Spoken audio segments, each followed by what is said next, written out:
हाय दोस्तों, जैसा कि आपने थंबनेल पर देखा, आज इस वीडियो में हम सीखेंगे कि पेरोल केस में अकाउंटिंग कैसे करते हैं। चाहे आप टैली पे करें या किसी दूसरे सॉफ्टवेयर पे करें, अकाउंटिंग करने का क्या प्रोसेस होता है, क्या-क्या हमें अकाउंट्स रिक्वायर्ड होते हैं, जिन पे हम अपनी अकाउंटिंग करेंगे। बट उससे पहले समझ लेते हैं कि डेटा किस तरह से हमको मिलता है और इसमें किस तरह से प्रोसेस होता है ये पूरा का पूरा। देखिए, पेरोल एक अपने आप में बहुत ब्रॉड लेवल पर मतलब मैं बात करूँ काम है, बहुत सारा काम होता है इसके अंदर। बहुत सारे कॉम्प्लाइंसेस होते हैं, इसकी एक प्रॉपर टीम होती है। बट मैं एक छोटे से लेवल पे बात करूँ तो वहाँ खाली एक सिंगल बंदा, एक अकाउंटेंट, एक अटेंडेंस रजिस्टर बनाता है और उसी के अटेंडेंस के बेस पे सैलरी रिलीज़ कर देते हैं और उसी के बेस पर वो अकाउंटिंग कर लेते हैं।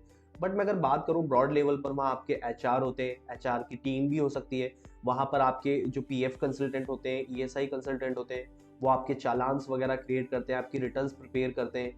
वहीं से आपको इन्फॉर्मेशन आती है, कुछ इन्फॉर्मेशन आपके आचार के थ्रू आती है, फिर उन इन्फॉर्मेशन को बेस बनाकर आप अपनी अकाउंटिंग को करते हैं। देखिए, सबसे पहले अकाउंटिंग करने के लिए जो इसमें चीज़ रिक्वायर्ड होती है, देखिए अगर मैं बात करूँ नॉर्मल जो डॉक्यूमेंटेशन पार्ट रिक्वायर्ड होगा, नंबर 1 सबसे पहले आपको अटेंडेंस रजिस्टर चाहिए होता है, ठीक है ना? अगर आपकी कंपनी छोटी-सी है, तो हो सकता है अटेंडेंस रजिस्टर आप खुद ही मेंटेन करते हो और कंपनी बड़ी है, तो वहाँ आप एचआर के थ्रू अटेंडेंस रजिस्टर माँग सकते हैं। फिर मैं बात करूँ, इसी में पेरोल में आता है आपके जो ईपीएफ और ईएसआई के चालान्स वगैरह क्रिएट होते हैं। तो देखिए, कई जगह होते हैं कि अगर आप खुद अकाउंटेंट हैं, आपने ही खुद से काम सीख रखा है, तो आप खुद से ही चालान वगैरह क्रिएट करेंगे। या फिर आपके एचआर या फिर आपके कंसल्टेंट के थ्रू ये चालान्स बनेंगे, जिनको आप उनसे माँगेंगे कि भई ये कॉम्प्लायंसेस जो आपने किए हैं, उसकी डॉक्यूमेंटेशन वो आपको प्रोवाइड करें। फिर अकॉर्डिंगली आप उसकी अकाउंटिंग करेंगे और पेमेंट्स वगैरह करेंगे।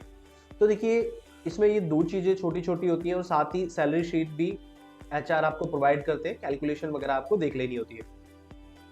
अब मैं बात करता हूँ कि टैली में आप कैसे अकाउंटिंग करेंगे। देखिए, केस 1, देखिए छोटी कंपनीज़ में क्या होता है, खैर अमाउंट मैंने यहाँ ज़्यादा ले रखा है, 2 लाख रुपए। छोटी कंपनीज़ में क्या होता है, मान लीजिए वहाँ पर नॉर्मल ना कोई ईएसआई है, ना कोई ईपीएफ है, ना कोई टीडीएस के कॉम्प्लायंसेस है। सीधा वहाँ क्या करते हैं, बंदे को सैलरी उठा के दे देते हैं in the form of cash या फिर उनके अकाउंट में ट्रांसफर करा देते हैं। तो सपोज़ केस 1 में हम समझते हैं एम्प्लॉइज़, एक कंपनी के अंदर एम्प्लॉइज़ हैं कुछ, वहाँ पर 2 लाख रुपए सैलरी दी जाती है, तो उसकी अकाउंटिंग कैसे करेंगे? तो चलिए टैली में चलता हूँ मैं आपको लेकर, वहाँ पर आपको डायरेक्टली दिखाऊँगा कि अकाउंटिंग कैसे। अब आ गए हम टैली के अंदर। देखिए, सबसे पहले जो एंट्री होगी वो ड्यू की होगी। अब देखिए, मैं जो है एंट्री 31 मार्च में कर लेता हूँ, ठीक है? 31 मार्च में मैं जेवी में जाता हूँ और सबसे पहले हम इन एक्सपेंस बुक करेंगे, सैलरी अकाउंट डेबिट। अब देखिए, जो सैलरी का जो अकाउंट है, ये आपको खोल लेना है इनडायरेक्ट एक्सपेंस के अंडर में, ठीक है ना? यहाँ पर मैंने सैलरी डाल दी 2 लाख रुपए। उसके बाद अब देखिए, कुछ कंपनीज में क्या होता है, यहाँ पर जो मैंने अभी लिखा है सैफी सैलरी पेबल, हमने खाली एक एम्प्लॉय बना दिया समझाने के लिए आपको। कुछ कंपनी में क्या होता है, खाली सैलरी पेबल होता है। अब देखिए, सैलरी पेबल के केस में क्या होता है कि अगर आपके एन नंबर ऑफ एम्प्लॉयज हैं, 10-15 एम्प्लॉयज हैं, तो आपको पता नहीं चल पाएगा कि किसको कितना एडवांस गया हुआ है, किसकी कितनी डिडक्शन होनी है, या उसका अगर आप पर्टिकुलर लेजर खोलना चाहोगे तो वो नहीं पता चलेगा। तो हमने क्या किया हुआ है, यहाँ जैसे हमारे एम्प्लॉयज के नाम के साथ ही हमने सैफी सैलरी पेबल खोल दिया। हमारे अगर 10 एम्प्लॉयज होते तो मैं 10 नाम इसके अंदर ओपन कर लेता। कुछ लोग यहाँ कॉस्ट सेंटर भी यूज करते हैं, तो आप अकॉर्डिंगली यूज कर सकते हैं। तो पूरा का पूरा मैंने सैफी सैलरीज पेबल में डाल दिया। बल्कि आप सैलरी पेबल में ना डालें कभी भी ना, सैलरी पेबल डालने में आपकी रिकंसिलेशन में इश्यूज आएगा। तो देखिए, ये एंट्री होगी नॉर्मल सा, यहाँ मैंने नरेशन लिख दी, being salary due for the month of March 2024। March अभी आया नहीं, बड़ा हम एडवांस में एंट्री कर देते हैं, ठीक है ना? ये हमारी एक एंट्री होगी मार्च के अंदर, जेवी के अंदर, ठीक है ना? ये आप देखिए एंट्री। अब इस एंट्री का इम्पैक्ट जो 2 जगह पड़ेगा। जो सैलरी अकाउंट है वो हिट करेगा प्रॉफिट एंड लॉस को, और जो सैलरी पेबल अकाउंट है ये हिट करेगा बैलेंस शीट को।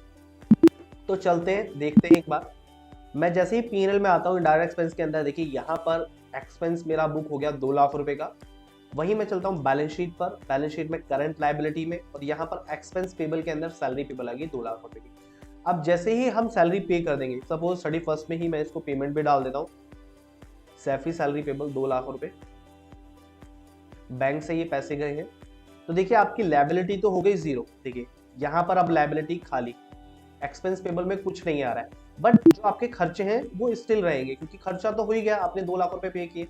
तो ये फर्स्ट केस है जो मैंने आपको समझाया।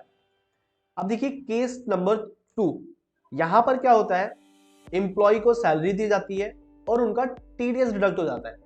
कितना? 20,000 रुपए। देखिए आपको पता है टीडीएस का जो स्लैब रेट है वो गवर्नमेंट डिसाइड करती है, आईटी डिपार्टमेंट के अकॉर्डिंगली जो स्लैब होता है उसका 5 लाख, 10 लाख, 15 लाख, 20 लाख के जो स्लैब्स है इसमें 5%, 10%, 15%, उसके अकॉर्डिंगली ये आपका टीडीएस डिडक्ट होता है। अब देखिए आपका जो नेट पेबल है अमाउंट सैलरी का वो 180 है। तो इस केस में अकाउंटिंग कैसे करेंगे? देखिए चलते हैं फिर से, मैं यहीं से सैलरी वाउचर ओपन कर लेता हूँ जर्नल का, और मैंने फिर से सैलरी अकाउंट में 2 लाख रुपए का खर्चा डाला क्योंकि सैलरी वही 2 लाख रुपए है। और इस बार हमने टीडीएस की लायबिलिटी जनरेट कर ली। कितनी? 20,000 रुपए। और अब सैलरी कितनी पेबल है? 180। अब देखिए यहां पर आप निकल कर आया टीडीएस अंडर सेक्शन 192। देखिए ये ओपन होगा लेजर आपका करंट लाइबिलिटीज के अंदर एक ग्रुप होता है ड्यूटीज एंड टैक्सेस का, उसके अंडर आपको ये खोल लेना है, क्योंकि जो टीडीएस आप एम्प्लॉइज से डिडक्ट करोगे वो आपको डिपॉजिट कराना होगा गवर्नमेंट को, ठीक है ना। तो जैसे ही आपने ये टीडीएस डिडक्ट करा और सैलरी पेबल की डाली, यहाँ पर वही narration same, being salary due for the month of मार्च। तो देखिए अब सैलरी आपकी 4 लाख रुपए हो गई, ठीक है ना, क्योंकि 2 लाख पहले डाली थी हमने। तो अब इसका इम्पैक्ट देख लेते हैं। देखिए पीएनएल पे तो ये आ गया है 2 लाख रुपए। अब ये बैलेंस शीट पे मैं जैसे ही जाता हूँ बैलेंस शीट पर, बैलेंस शीट में देखिए ड्यूटीज एंड टैक्सेस में 20,000 रुपए की आपकी लायबिलिटी जनरेट होगी जो कि आपको गवर्नमेंट को देनी है। उसके अलावा यहाँ आपका सैलरी आ गई 180 की जो एम्प्लॉयज को देनी है। अब देखिए हम पहले पे करते हैं सैलरी, 180 की मैं सैलरी डाल देता हूँ यहाँ पर सैलरी अकाउंट। देखिए इसमें 180 आ रहे हैं यहाँ डिफॉल्ट, मैंने 180 किया, 1,80,000 और बैंक से पेमेंट कर दी। देखिए लायबिलिटी का लेजर फिर से 0 हो गया। अब मैं चलता हूँ ड्यूटीज एंड टैक्सेस में। ये जो टैक्स है ये मुझे जमा कराना है गवर्नमेंट को, क्योंकि अब ये जो टीडीएस मैंने डिडक्ट किया है एम्प्लॉय का, एम्प्लॉय क्या करेगा आफ्टर मार्च यानी कि मई जून में वो अपनी रिटर्न फाइल करेगा आईटीआर, और आईटीआर फाइल करते टाइम अगर उसका कोई टैक्स पेबल होगा तो वो इसके साथ एडजस्ट हो जाएगा, अगर कोई पेबल नहीं होगा तो वो उसको एज अ रिफंड क्लेम कर देगा। तो चलिए मैं यहाँ से इसकी एंट्री डालता हूँ पेमेंट की। यहाँ मैंने डाला टीडीएस 192 और 20,000 रुपये। इसका एक पूरा प्रोसेस होता है चालान जमा करने का इनकम टैक्स पोर्टल के थ्रू, वो हमने वीडियोस बनाई हुई हैं, आप देख सकते हैं वो जाकर। तो देखिए हमारा टीडीएस भी पे हो गया। अब हमारी ड्यूटीज एंड टैक्सेस से भी लायबिलिटी खत्म होगी, ना तो हमारी अब लायबिलिटी सैलरी पे की है और ना ही ड्यूटीज की।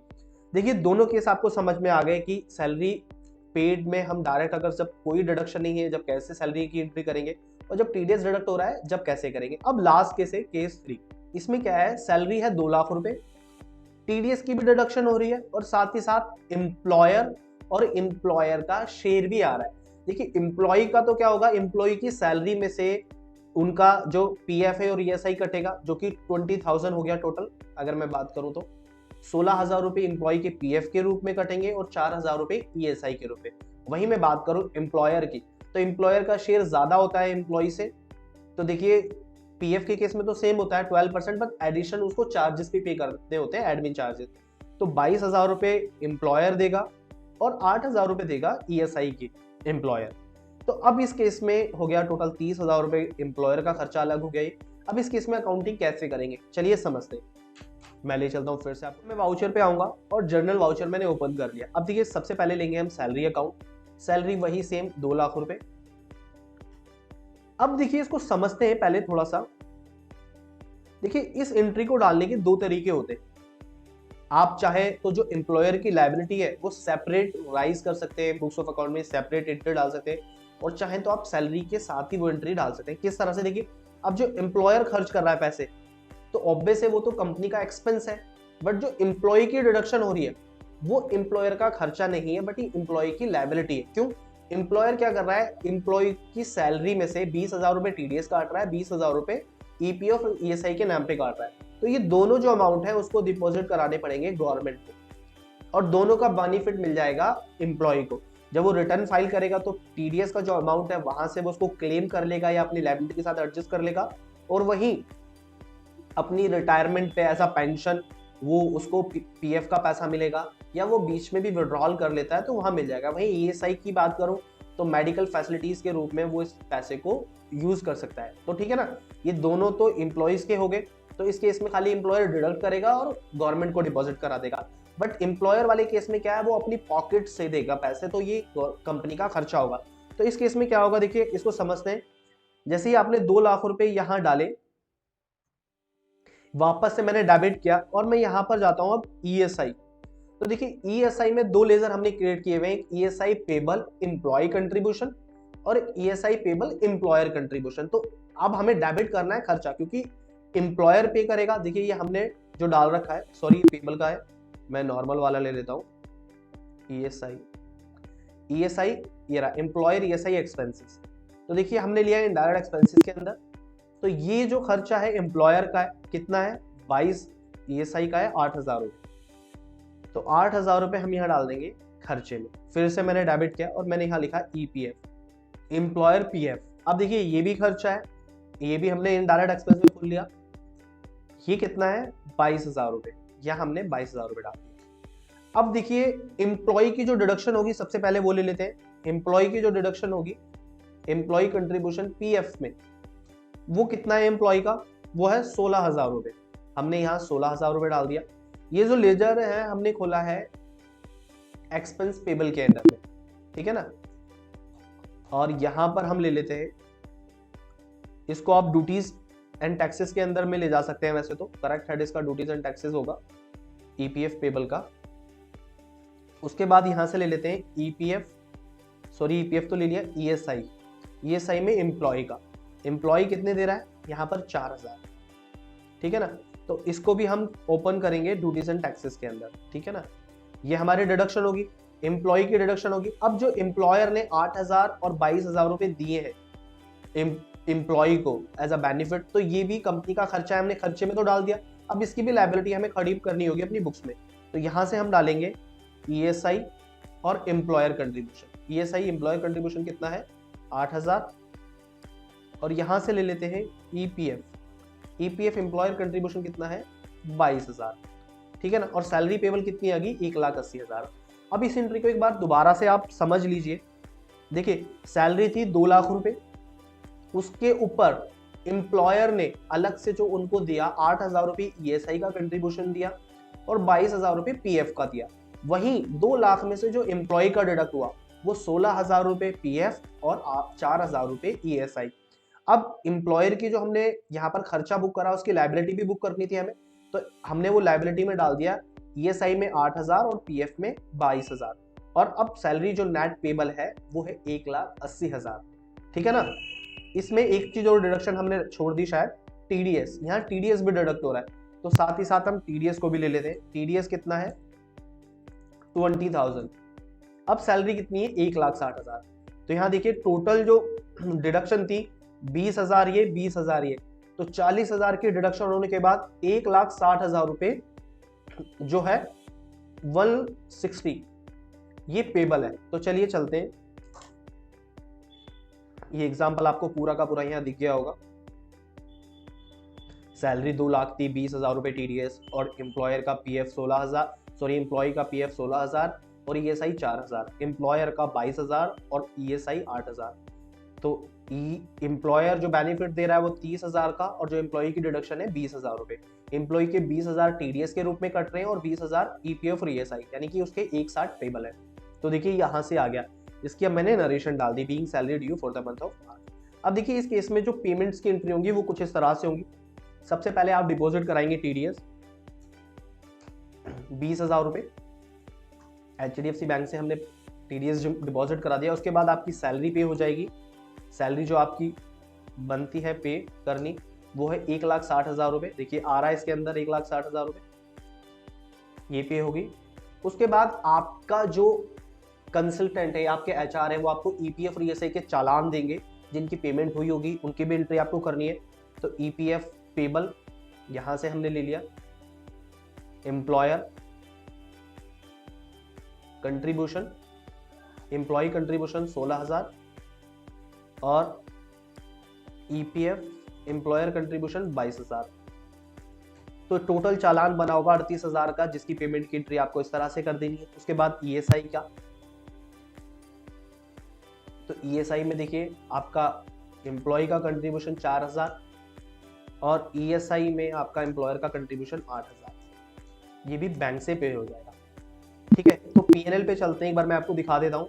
देखिए P&L पे आपकी एम्प्लॉयर और का PF और ESI का जो एक्सपेंस हुआ है वो यहाँ पर हिट हो गया, और मैं लाइबिलिटी में ले चलूँ ड्यूटीज एंड टैक्सेस में, यहाँ पर मैं F12 करके ये ओपनिंग बैलेंस को यस कर देता हूँ। देखिए यहाँ पर जो लाइबिलिटी बनी थी पीएफ की एम्प्लॉय की, वो 16,000 रुपये थी, ठीक है ना, एम्प्लॉय की, जो एज इट इज जमा करा दी। उसी तरह से यहाँ पर एम्प्लॉय की लाइबिलिटी बनी थी ईएसआई की, वो 4,000 भी एज इट इज जमा करा दी, टीडीएस भी जमा हो गया है। वहीं मैं बात करूँ 2 लेजर शायद एक्सपेंस पेबल के अंदर है, इनको भी हम ड्यूटीज एंड टैक्सेस में कर देते हैं।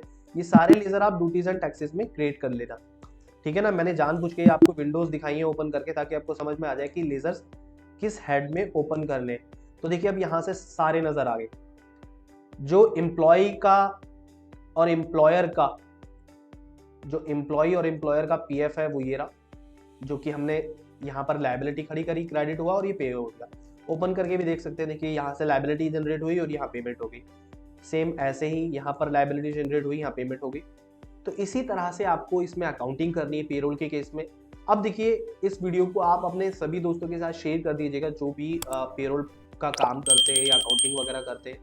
तो अब होगा क्या, जब भी आप अकाउंटिंग करोगे, आपको अगर पीएफ, ईएसआई या टीडीएस का केस आएगा तो आपको कोई कंफ्यूजन नहीं होगी, आपको पता चल गया कि कैसे अकाउंटिंग करनी है और क्या क्या आपको डॉक्यूमेंटेशन करनी है। तो इसी तरह की और भी इंफॉर्मेटिव वीडियो देखने के लिए आप हमारे पेज को फॉलो कर सकते हैं। मिलते हैं नेक्स्ट वीडियो में, तब तक के लिए बाय बाय, टेक केयर।